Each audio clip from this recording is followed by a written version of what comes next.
Jorge Abastoflor Frey, Juicio al infierno verde.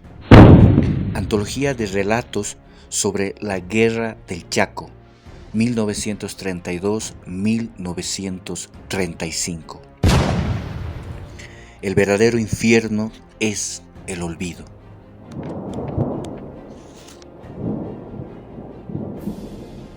Página 17.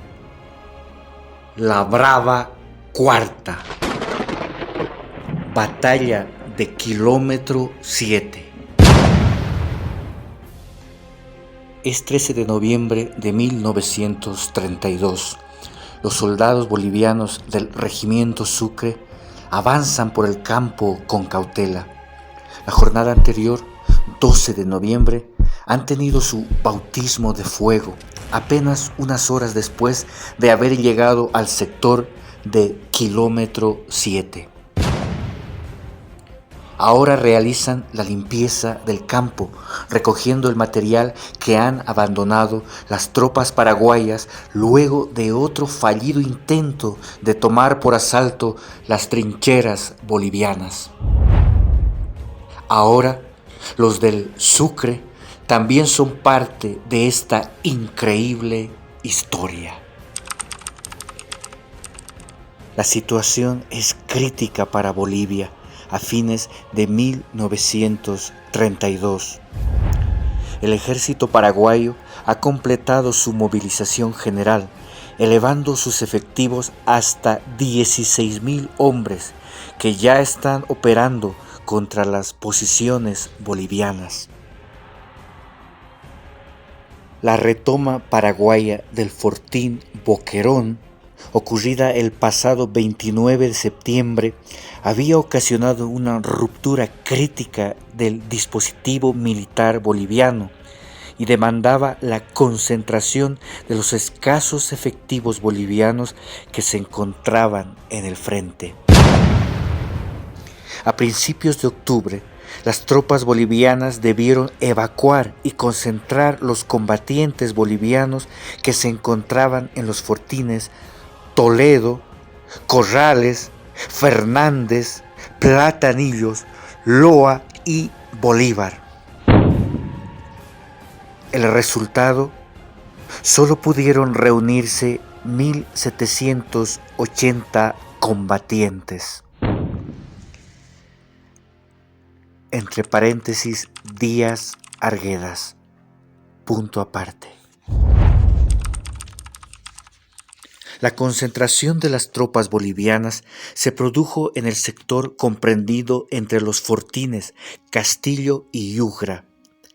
Ante la evidente inferioridad numérica y material, el comando boliviano ordenó que se trabaje en posiciones defensivas mientras se esperaba la llegada de refuerzos. Pero los refuerzos que esperan no van a llegar. Daniel Salamanca, presidente de Bolivia, ha detenido en las ciudades de Tupiza y Tarija los refuerzos que iban hacia el Chaco. Salamanca cree que así podrá evitar el escalonamiento del conflicto, pero se equivoca. La guerra ya se ha desatado. El 5 de octubre, el ejército paraguayo tomó contacto con las tropas bolivianas en el campo de la Mula Muerta y se desató el combate. Durante un par de días, los combatientes bolivianos contuvieron el avance paraguayo, pero estaban a punto de ser envueltos, igual que había pasado en Boquerón. No había alternativa. Se ordenó su repliegue hacia el sector del fortín Arce. Pero el inexorable avance paraguayo terminó por ocasionar que el fortín Arce caiga en manos paraguayas el 22 de octubre. Entonces asomó la desgracia. 2 batallones de tropas bisoñas cayeron en la desmoralización. y se desorganizaron, arrastrando a otros soldados consigo. Tomaron el camino hacia el fortín Saavedra y se lanzaron hacia allá, sin hacer caso de nada.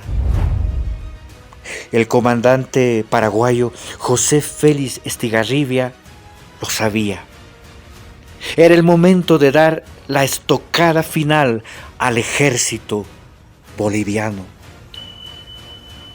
Estigarribia ordenó un enérgico ataque para destruir a los bolivianos que se retiraban en desorden.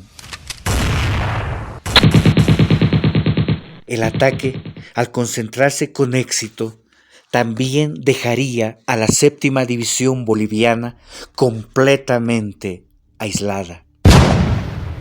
Así, la guerra del Chaco quedaría finiquitada antes de que concluyese el año de 1932.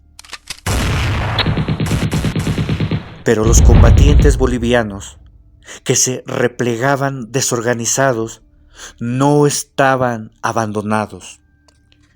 En esforzada maniobra, los regimientos Loa, Campero y Lanza, bajo el mando del mayor Germán Jordán, se desplegaron en los flancos y la retaguardia de sus camaradas para resguardar su repliegue, evitando así su aniquilación.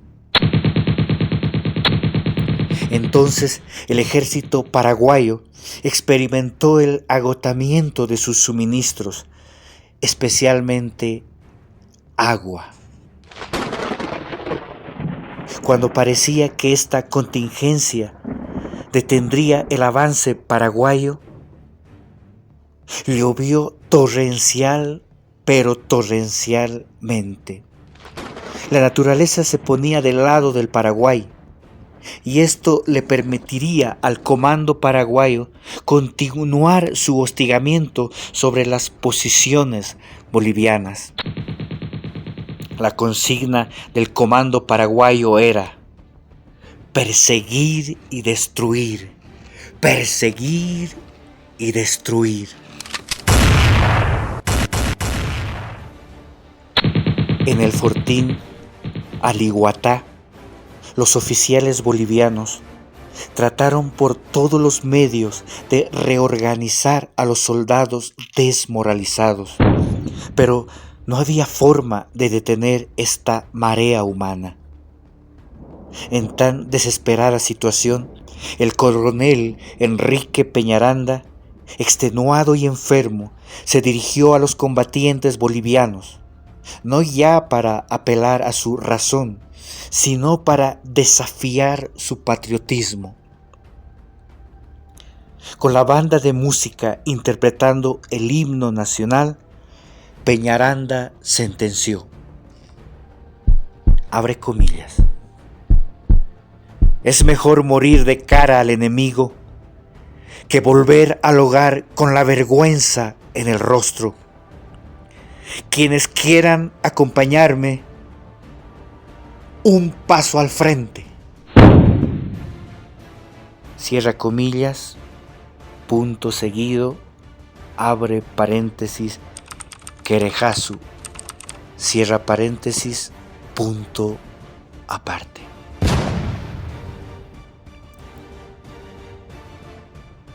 Respondieron al llamado de la patria 1008 combatientes de los regimientos Loa, Campero, Lanza y Campos. Esto era lo que subsistía de la cuarta división. Solo quedaba saber si esta fuerza era lo suficientemente brava para detener al ejército paraguayo.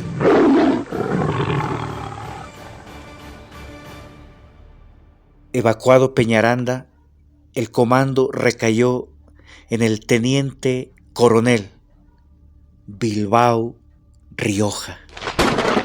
En el teniente coronel Bilbao Rioja, que ordenó que este contingente de voluntarios bolivianos Tome posición en un amplio campo abierto situado a 7 kilómetros al norte de Fortín Saavedra. Bilbao Rioja había escogido este estratégico lugar de kilómetro 7 para montar la defensa, porque allí pasaba el camino que conectaba a Fortín Alihuatá con Fortín Saavedra. Además, el lugar estaba salpicado de islas de vegetación que brindarían protección a los combatientes.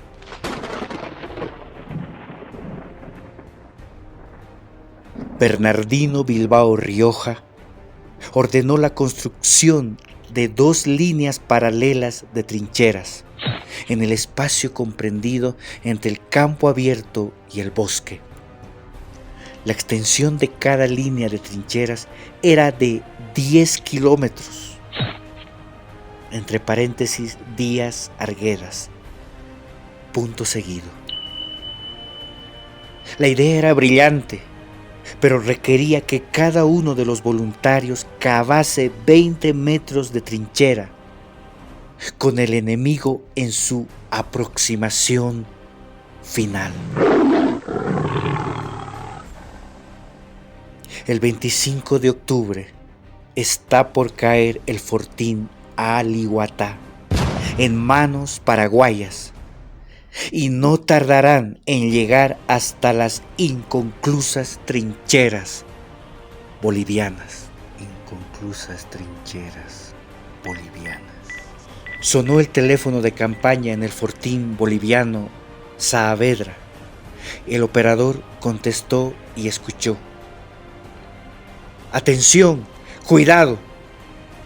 Pero no es en castellano que se realiza aquella advertencia, es en quechua. El operador desconfía por un momento, pero finalmente contesta también en quechua. ¿Quién es? Entonces se desarrolla una conversación completamente en quechua.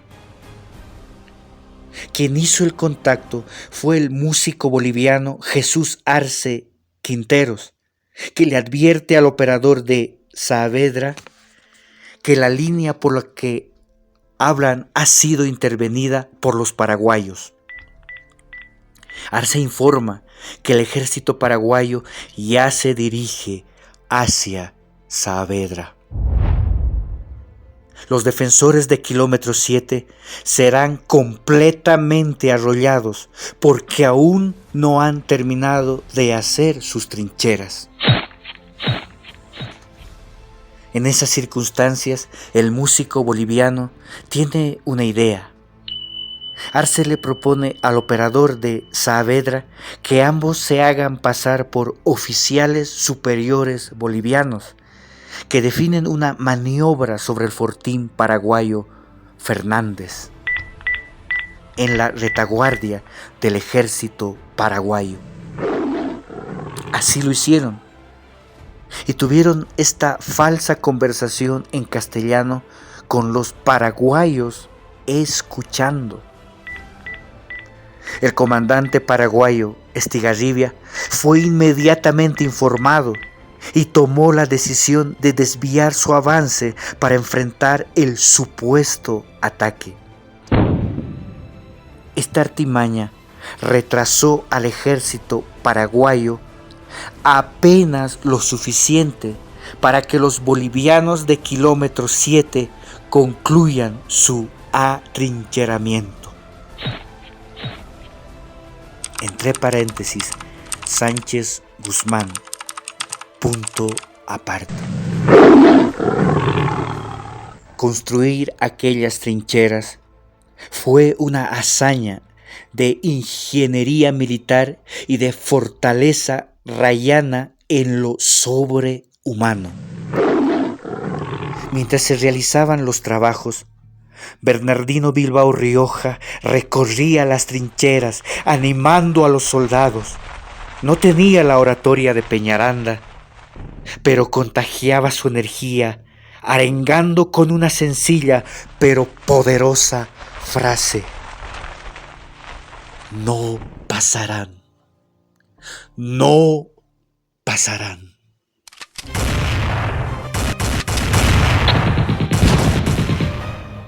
No habría descanso para los extenuados cuerpos de los soldados bolivianos. El ataque paraguayo comenzó el 5 de noviembre. Los 1008 defensores bolivianos resistieron los enérgicos asaltos frontales paraguayos, rechazándolos todos. Pero la verdadera intención del ejército paraguayo era la de envolver el ala derecha boliviana. En ese extremo de la línea boliviana se sostuvo la posición a sangre y fuego. Pero la obstinación paraguaya solo pudo ser frenada y repelida llegando a la lucha cuerpo a cuerpo. Entre paréntesis, Díaz Arguedas. Punto aparte. Después de 5 días de feroz combate, el ataque del ejército paraguayo fue derrotado. Entonces, Bernardino Bilbao Rioja percibió que las críticas pérdidas sufridas por los paraguayos les obligaban a esperar refuerzos. Era una oportunidad. El comandante boliviano reorganizó a sus hombres y rápidamente pasó a la ofensiva. Los soldados paraguayos y sus jefes no alcanzaron a anticipar la reacción boliviana y fueron sorprendidos por el asalto a sus posiciones.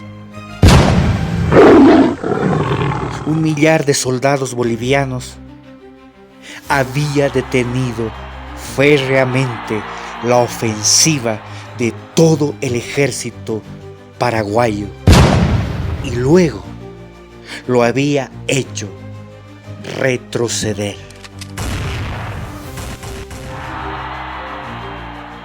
El ejército boliviano se ha salvado.